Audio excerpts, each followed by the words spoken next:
I need to tell you something and you're not going to like it. If you're an SAP functional consultant and you're watching this thinking, it doesn't apply to me. You survived every hype cycle, you survived cloud, you survived the S4HANA panic, you'll survive this too. And I know you won't because I've spent 25 years leading SAP implementations worth around $700 million across 100 organizations in government, in defense, Fortune 500s. I've hired thousands of functional consultants, and right now, I'm watching my clients stop hiring them. Not gradually, suddenly. Last year, one of my clients ran a renewal for a major SAP support contract. In 2022, that contract had around 14 functional consultants. The renewal, 4. Same scope, same modules, same complexity, 10 people gone, and nobody even noticed the difference. Now, that's not a cost-cutting exercise, that's a signal. And here's the thing, this isn't anyone's fault. SAP isn't trying to hurt you. Your consulting firm isn't plotting against you. What's happening is 3 technology shifts are converging at the same time. And together, they're eliminating the need for a role that existed for 30 years. And let me show you what actually is happening. To understand why functional consultants are disappearing, you need to understand 3 technology shifts that are happening simultaneously. Any one of them alone would be manageable. Together, they change everything. So, shift number 1 is AI is automating the routine work. So, let me be more specific about what AI is actually doing right now. Not what it will do someday, what it's doing today. SAP's AI assistant Joule now has 2,100 embedded AI skills across SAP applications. At SAP Connect 2025, they launched 15 specialized AI agents, a cash management agent that automates reconciliation, a bid analysis agent that compares complex supplier bids and highlights the best option, a production planning agent that validates and releases production orders autonomously. That one goes live in early 2026. I mean, it's going to go live very soon. And SAP's Joule Studio, which went generally available in the late 2025, lets organizations build their own custom AI agents. Think about what that means, right? So companies now can create AI that's trained on their very specific processes, their data, and their rules. Is Joule replacing a 15-year SD consultant today? No, it doesn't need to. It just needs to handle enough of the routine work that the economics changes. If AI covers 60% of the standard configuration tasks and a junior consultant handles the other 40%, your client doesn't need the 5 senior functional consultants anymore. They just need one senior person plus AI plus a junior. Now, that's not a technology problem, that's a math problem. And the math doesn't really work in your favor. Shift number 2 is that clean core is killing customizations. For 30 years, the SAP ecosystem thrived on complexity. Every business wanted SAP configured to match their unique processes. The more custom, the more consultants you needed, and that created a massive industry. Now, Clean Core reverses that entire model, and here's what's happening. SAP's 2025 S4HANA release introduced a formal Clean Core rating system. So, levels A through level D. Level A means no custom code in the core, everything through released APIs and BTP extensions. Now, ABAP Cloud now forces clean principles through syntax codes. So the system literally rejects non-compliant code. And SAP's RISE methodology dashboard, tracks clean code adoption in real time. Now, this isn't a philosophy anymore. It's an enforcement mechanism built into the platform. And it makes sense for SAP to scale their cloud platform. They need standardized systems. Custom code creates upgrade complexity. Unique configurations create support headaches. And the technology evolution naturally pushes towards standardizations. Now, that's not malicious, that's just how platforms mature. But here's what it means for you. The functional consultant's core skill for 30 years has been knowing how to bend SAP to fit the business. 47 variations of a pricing procedure, custom goods receipt processes, clever workarounds nobody else understood. And the clean core says all of that now is technical debt. So the business fits SAP, not the other way around. So the knowledge that made you valuable is becoming the thing that organizations are paying to remove. So shift number 3 is that the system is learning to talk to the business directly. Now, this one's more gradual, but it might be the most important. Think about what a functional consultant actually does. Strip away the jargon. You sit between the business and the system. You translate. The business says, I need this report, you configure it in SAP. The business says, the process doesn't work, you adjust the config. You're a translator, and that's the job. Now look at where the technology is going. Fury makes the interface intuitive enough that the business users can navigate without help. Embedded analytics means that they pull out their own reports.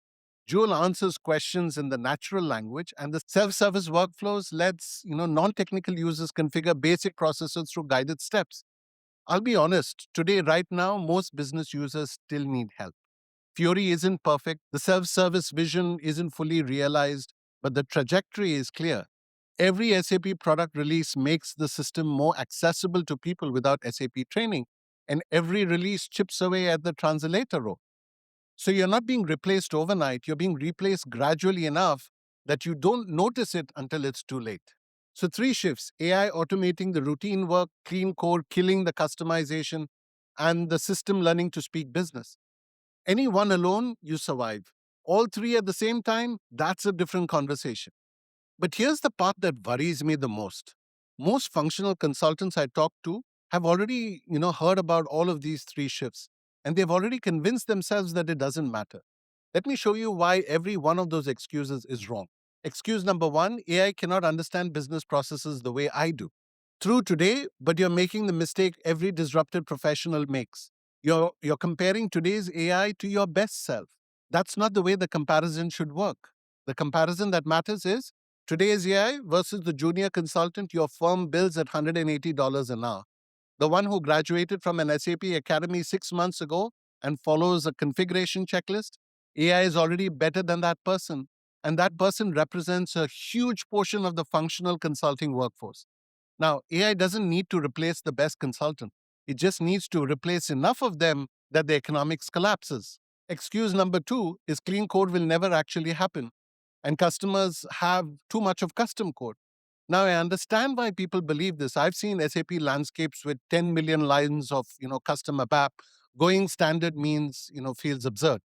But you're confusing what's hard with what's inevitable. So SAP's clean code rating system is now grading organizations from A to D. ABAP Cloud enforces compliance at the syntax level. RISE methodology dashboards track your progress. Now, this isn't optional anymore. It's the direction the technology is moving. Fighting it is like, fighting the cloud transition 10 years ago. Some companies resisted. They all came around eventually. And the companies with the most custom codes, they're moving the fastest because, they're paying the most for maintenance and they have the biggest incentives to standardize. Now, excuse number three is my industry is too specialized. AI cannot handle pharma compliance or defense requirements. Now, that's partially true for now, but if you're deep into IS oil, GXP validation or ITAR compliance, you have a longer runway. I would give it, say, 3 to 4 years instead of 18 months. But SAP is building an industry cloud solution across 25 verticals. In oil and gas, they've already deployed AI-driven pricing logic with autonomous learning for downstream retail. In pharma, they're launching a production planning agent that releases production orders autonomously, and that goes live early in 2026. Every industry specific process that gets productized is one less reason to hire a specialist. And the runway is not an immunity, it's just a little more time. And the question is whether you use it. So, excuse number four is that companies will always need someone who understands the business. This is the most dangerous excuse because it's almost true. Now, companies will always need a business process expert, right? Absolutely. But they won't always need it packaged as an SAP functional consultant. When SAP was hard to use, the functional consultant was essential, the translator between the business language and SPRO. But as the technology evolves to become more accessible, the translation layer gets thinner, and the business will still need process expertise, but they'll hire business analysts and process engineers, people who think about how the business should work, not how SAP should be configured. So the expertise survives, the job title doesn't, and that distinction matters. Excuse number five: I'll just learn S4HANA and BTP and the problem will be solved. Now, this is the most common response I get, and I need to be direct. Taking an S4HANA certification is not adapting. Watching a BTP tutorial on YouTube is not adapting. Adding S4HANA to your LinkedIn headline, while still doing ECC style configuration with a different interface is not adapting. Adapting means fundamentally changing what you do, not learning a new version of the same tool. So if you're still positioning yourself as someone who configures SAP, you're still in the path of all three shifts, and it doesn't matter which version. So, five excuses, none of them hold up. So, what do you actually do? So, let me give you the specific timelines, and these are my projections based on what I'm seeing on my own projects and across the industry. And I watched these technology cycles play over the last 25 years. Here's how I see this one unfolding. So, first wave already happening, SD and MM configuration specialists, order to cash, procure to pay are the most standardized processes in SAP. They're the first ones to benefit from the AI automation and the first to move to standard under clean code. In my assessment, if this is your primary skill, you have around 12 months before the market shifts significantly. Second wave, late 2026. FI and CO consultants doing routine configuration, chart of accounts, cost center hierarchies, standard financial reporting, structured, repeatable, well documented work. Exactly what AI handles best. I'd give it maximum 18 months. Now, the third wave, 2027, PP, PM, QM specialists, manufacturing and quality processes are getting more complex, more variable. But SAP's industry cloud solutions are targeting these modules specifically. So the pharma production planning agent goes live early 2026. And that's not a roadmap slide, yeah? That's a ship date. I'd say 24 months. Longer runway, industry specialists with deep regulatory knowledge, 3 to 4 years, but the clock is ticking for everyone. Here's the part that actually matters. Three moves I see consultants making right now that won't really save them, and one that will. So, waste of time number one, getting more certifications. SAP certifications test you on what SAP was, not what it's becoming. I've hired hundreds of consultants over 25 years. I've never once made a hiring decision purely based on a certification, not once. I hire, based on whether you can walk into a room of confused executives and solve a problem that they know how to describe. No certification test for that. Waste of time number two, learning a BAP or any other technical skills as a hedge. So if you watched my last video, you already know ABAP programmers are facing the same technology shifts you are. Moving sideways into a role that's under pressure doesn't really help. Waste of time number three is waiting for it to blow over. Now, this is the default choice and it's the worst one. Technology doesn't reverse. Cloud didn't reverse, mobile didn't reverse, and AI won't reverse. So every month you wait, the market gets more crowded with displaced consultants and more automated by the tools. Your leverage shrinks a little more every quarter. Now, the one move that actually matters, become the person who tells the business what to do, not what to configure, what to do. So right now, companies are making massive decisions about their SAP landscape. Do we go to RISE or do we stay on premise? How do we restructure our processes to fit standard SAP? What do we build on BTP versus what do we abandon? Which AI agents do we deploy and how do we govern them? These are strategic decisions worth millions of dollars, and the people making them are terrified because the technology is moving faster than their ability to understand it. The CIO doesn't understand the business implication, the CFO doesn't understand the technology options, and nobody in the room speaks both the languages. That's where you come in.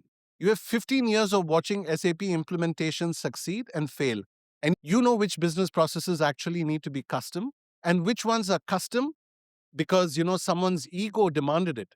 You know which stakeholders will sabotage a clean core migration and which ones will champion it. You know what goes wrong at month 6 of a RISE implementation because you've lived it. That knowledge isn't configurable, it isn't automatable, and it's desperately needed right now. But you have to stop calling yourself a functional consultant. That title describes the role the technology is evolving past. So call yourself a transformation advisor, a business architect, a process strategist, whatever. Just stop being the person who implements the decision and start being the person who shapes the decision. The consultant who makes this shift in the next 12 months will earn more than they would have ever had. The demand for strategic SAP guidance is massive, and the supply is almost zero. Everybody is either a technical person who can't speak the business or, a business person who can't speak SAP. If you speak both, that's your edge. Use it before the window closes.